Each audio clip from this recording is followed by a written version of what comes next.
মতিঝিল এলাকার শাপলা চত্বরে হেফাজতে ইসলামের ব্যানারে অবস্থানরত আলেম ওলেমা, মাদ্রাসা ছাত্র, শিক্ষক ও ধর্মপ্রাণ মানুষদের বিতাড়িত করতে গত 5 মে দিবাগত গভীর রাত্রে যে যৌথ অভিযান পরিচালনা করা হয় তা আমাদের জাতীয় জীবনে এক গভীর ক্ষতের সৃষ্টি করেছে। পুরো ঘটনাটির উদ্দেশ্যে প্রকৃতি ও ক্ষয়ক্ষতি এখনো রহস্যের অন্ধকারে ঢাকা। সরকারের পক্ষ থেকে এ পর্যন্ত যা কিছু বলা হয়েছে তাতে সন্দেহ অবিশ্বাস দূর হওয়ার বদলে তা আরো ঘনীভূত হয়েছে। আলেম সমাজের তরফ থেকে অভিযোগ করা হচ্ছে যে আলো নিভিয়ে রাতের অন্ধকারে তাদের উপর বর্বরোচিত গণহত্যা চালানো হয়েছে। তারা অভিযানের যে বিবরণ দিচ্ছেন ও হতাহতের যে সংখ্যা উল্লেখ করছেন তাতে শিউরে উঠতে হয়।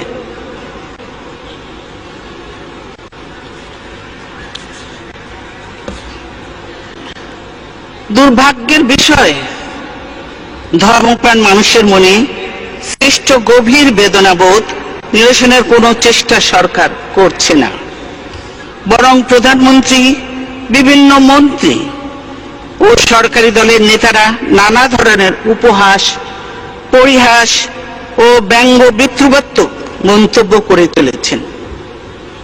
এর পরিণাম কখনো শুভ হতে পারে না। আমরা দেখেছি কিছুদিন আগে বিভিন্ন ব্লগ ও ওয়েবসাইটে এদেশের সংখ্যাগরিষ্ঠ মানুষের ধর্মপবিত্র ইসলাম, আল্লাহ ও মহানবী হযরত মুহাম্মদ সাল্লাল্লাহু আলাইহি সাল্লাম সম্পর্কে এক শ্রেণীর বিপদগামী লোক কুরুচিপূর্ণ কুৎসা রটনা করে। এতে মানুষের ধর্মীয় অনুভূতি আহত হয়। পৃথিবীর কোন দেশেই এ ধরনের হীন কার্যকলাপ বরদাস্ত করা হয় না। উচ্চ আদালত থেকে এর বিরুদ্ধে কার্যকর ব্যবস্থা নেওয়ার জন্য নির্দেশ দেওয়া হয়। দুঃখের বিষয়, সরকার এ ব্যাপারে কিছুই করেনি। এই ধর্মদ্রোহী ব্লগারদের কেউ কেউ শাহবাগের মঞ্চে নেতৃত্ব দিতে থাকে। সমাবেশের প্রতি সরকারের আনুকূল্য, সার্বিক সহযোগিতা ধর্মপ্রাণ মানুষের মধ্যে ক্ষোভের সঞ্চার করে। তাদের মধ্যে এই ধারণা সৃষ্টি হয় যে সরকার ধর্মদ্রোহী ব্লগারদের পক্ষ নিয়েছে। সরকারের সমর্থন ও আশকারাতেই এই ধর্মদ্রোহীরা মানুষের ধর্মীয় অনুভূতিকে আহত করার সুযোগ পাচ্ছে। এই পটভূমিতেই আলেম সম্প্রদায় ও কওমি মাদ্রাসার শিক্ষক ছাত্রদের সমন্বয়ে গঠিত হেফাজতে ইসলাম নামের অরাজনৈতিক সংগঠনটি শান্তিপূর্ণভাবে প্রতিবাদ জানাতে শুরু করে। এই সংগঠনটির নেতাদের সঙ্গে আমরা সরকারের মন্ত্রী ও নেতাদের বিভিন্ন সময়ে বৈঠক, দিন দরবার ও আলোচনা করতে দেখেছি। 6 এপ্রিল হেফাজতে ইসলামের ঢাকা অভিমুখী লং মার্চ ও শাপলা চত্বরে সমাবেশ কর্মসূচি শান্তিপূর্ণভাবে পালনের জন্য স্বরাষ্ট্রমন্ত্রী তাদেরকে অভিনন্দন জানায়। তিনি তাদের 13 দফা দাবিও বিবেচনার আশ্বাস দিয়েছিলেন। 5 মে হেফাজতে ইসলামের কর্মসূচির দুদিন আগে 3 মে সন্ধ্যায় প্রধানমন্ত্রী কেবল এই সংগঠনের বিষয়ে এক সংবাদ সম্মেলন করেন। তিনি বলেন, হেফাজতের 13 দফা দাবির অনেকগুলো বাস্তবায়ন করা আছে। বাকি দাবিগুলোর মধ্যে যেগুলো যৌক্তিক সেগুলো নিয়েও আলোচনা হবে। এরপর হঠাৎ করে কি ঘটলো তা আজও রহস্যই হয়ে আছে। হেফাজত অনেক আগেই 5 মে ঢাকা অবরোধের কর্মসূচি ঘোষণা করেছিল।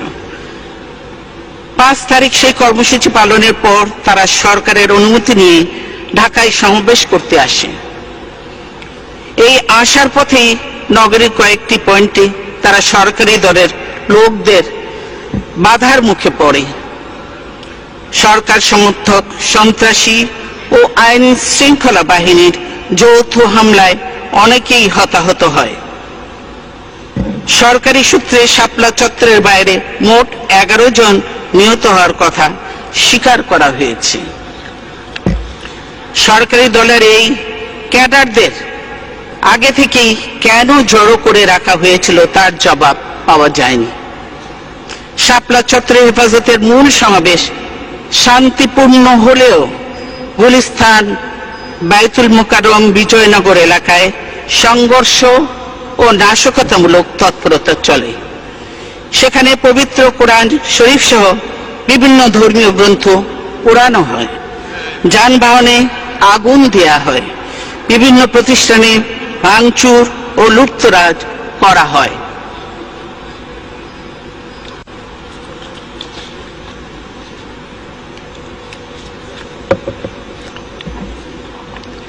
যা এসবই টেলিভিশন ফুটেজ এবং বিভিন্ন দিক দেখলে বলা যায় সরকারি দলের গুন্ডা বাহিনী, বিভিন্ন ছাত্রলীগ, যুবলীগ এরাই এর সঙ্গে সংশ্লিষ্ট।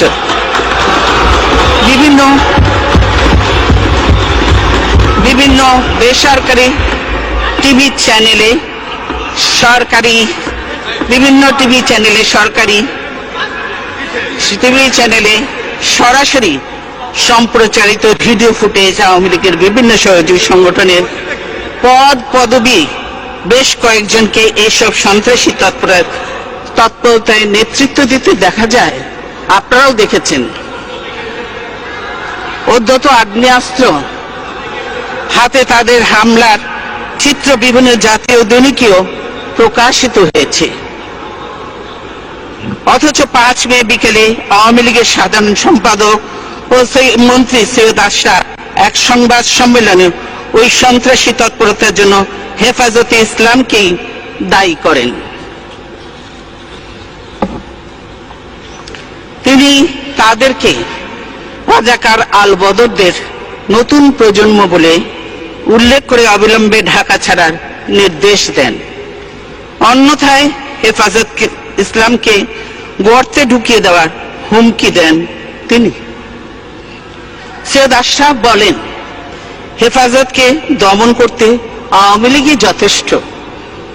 শাপলা চত্বরে অবস্থানরত নিরস্ত আলেম ওলেমা ও ধর্মপ্রাণ মানুষের উপর গভীর রাতে বিজেপি, র্যাব ও পুলিশের সমন্বয়ে গঠিত যৌথ বাহিনী দিয়ে অভিযান চালানো হয়। সরকারের তরফ থেকে দাবি করা হয়েছে ওই অভিযানে কোনো প্রাণঘাতী অস্ত্র ব্যবহার করা হয়নি। বলা হচ্ছে একটি গুলিও ছোড়া হয়নি। অথচ সংবাদপত্রে প্রকাশিত খবরে জানা যায় যে সেদিন প্রায় 1.5 লক্ষাধিক গোলা বারুদ ব্যবহার করা হয়েছে। হেফাজত দমনে আইন শৃঙ্খলা বাহিনীর 7,500-এরও বেশি সদস্য সরাসরি অংশ নেয়। মানবাধিকার সংস্থা অধিকার তাদের এক সাম্প্রতিক রিপোর্টে বলেছে যে এ পর্যন্ত 61 জন নিহত হওয়ার তথ্য পাওয়া গেছে। বিদেশি বিভিন্ন সংবাদ মাধ্যমেও অভিযানে অনেকের হতাহত হবার খবর প্রচার হয়েছে। সামাজিক যোগাযোগ মাধ্যমেও ভয়াবহ সব ভিডিও চিত্র দেখা যাচ্ছে। আহত ও নিহতের সংখ্যা যাই হোক না কেন, এই ঘটনায় সরকারের বিশ্বাসযোগ্যতা সম্পূর্ণ ধ্বংস হয়ে গেছে। কারণ শাপলা চত্বরের অভিযান সরাসরি সম্প্রচারের কারণে সরকার তাৎক্ষণিকভাবে 2টি প্রাইভেট টিভি চ্যানেল বন্ধ করে দেয়। তারা এমন ভীতিকর পরিবেশ সৃষ্টি করে যে দেশের কোনো সংবাদ মাধ্যম অভিযানের প্রকৃত চিত্র তুলে ধরতে ব্যর্থ হয়। একই সঙ্গে সারা রাজধানী জুড়ে জারি করা হয় 144 ধারা।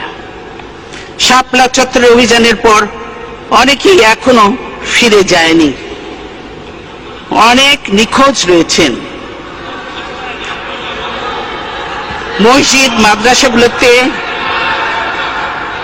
মসজিদ মাদ্রাসাগুলোতে ভীতিকর পরিবেশ বিরাজ করছে। নাম সব আপনাদের কাছেই আছে। এই ঘটনায় আমাদের জাতীয় জীবনে যে বিরল ফাটল সৃষ্টি হয়েছে, কার্যকর পদক্ষেপের মাধ্যমে তার নিরসন ঘটাতে না পারলে জাতীয় ঐক্য ও সংহতি মারাত্মকভাবে ক্ষতিগ্রস্ত হবে। অথচ দুঃখের বিষয়, দেশের বিভিন্ন এলাকায় এখনো আলেম ওলেমা ও মাদ্রাসা ছাত্র শিক্ষকদের বিরুদ্ধে নানা ধরনের মামলা দিয়ে অহেতুক হয়রানি করা হচ্ছে। আমরা এই অপরিণামদর্শিতারও আশু অবসান চাই। সংঘাত ও বল প্রয়োগ নয়, বরং আলোচনার মাধ্যমে সমাজের বিরাজমান দ্বন্দ্ব ও দাবি নিরসনের জন্য বারবার আন্তর্জাতিক মহল থেকে সরকারের প্রতি আহ্বান জানানো হচ্ছে।